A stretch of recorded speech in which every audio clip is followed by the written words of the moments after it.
This week I've been making puzzles, and that's with my two favorite things, lists/arrays and maths. You need to know these things to make these puzzles work. So as you can see, the puzzle here basically is a whole heap of blocks. What is actually happening here? Type in a whole heap of numbers. So 0, 1, 2, 3, and then I hit the load puzzle button, and guess what?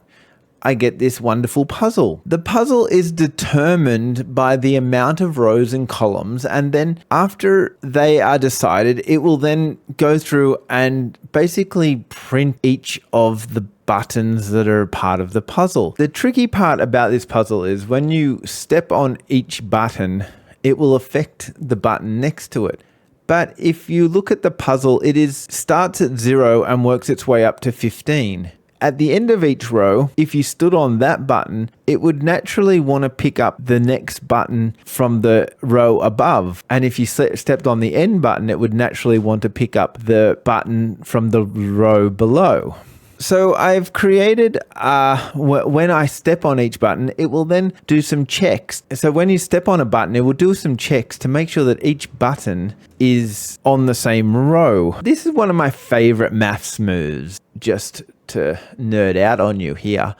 If I am on the end button here, what will be tested is it will go, okay, the list is made up of 16 things. Is that divisible by the amount of percentage sign? The percentage sign, what it actually does is it doesn't take the percentage of this number versus that number, nothing like that. It will return 1 if it has a remainder, and it will return 0 if it has no remainder. So what I can do is if I'm stepping on the end of a row here, I can divide it by I can percentage it by the amount of blocks in the row, and then it will tell me if it has a remainder or not. And if it has a remainder, then that's when I can then say, well, if it has a remainder, do something. If it doesn't have a remainder, do something else. And that's how I can determine on what row that I'm on. So to generate the actual puzzle, I also go through a for loop that will go through and pick up all the button numbers and then make a decision based on that of what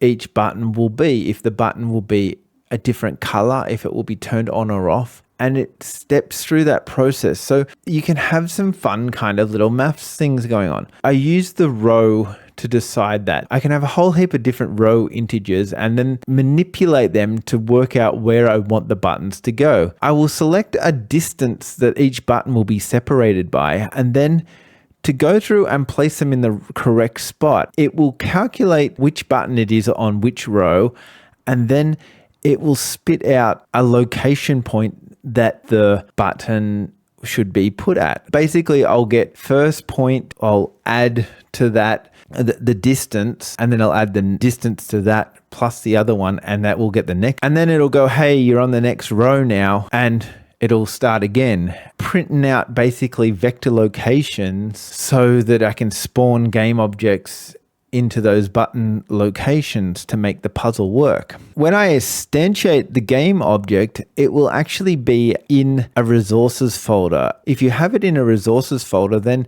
the code will go, okay, there's that game object. I'll just pull that out and throw that into the actual game, how it's supposed to be. So once it places the correct buttons in the correct locations, it will then say, what number is that button? If that button is a 1, it will just turn the button off. If that number is a 2, for example, it may make the button blue in color with a different symbol on it. And by iterating through these loops, I can design these puzzles to work in a way that I'm just placing in a couple of numbers, and then I get a result. And by having these buttons then with numbers, then I can go through and check when you step on a button if all the buttons are the same color. And once it decides that all the buttons are the same color, it will print the finishing move and open the gate. A lot of the time when you're doing these loops, it's important to have such code as an integer plus plus, which will mean that every time it goes through the loop, it will add one more number to that integer. It will count up. And the other thing you can do is an integer minus minus. I've added an if statement in my for loop, and once it goes through and decides that that button meets the criteria for the correct button, it will add an integer to that. If it has enough of those integers to add up to the amount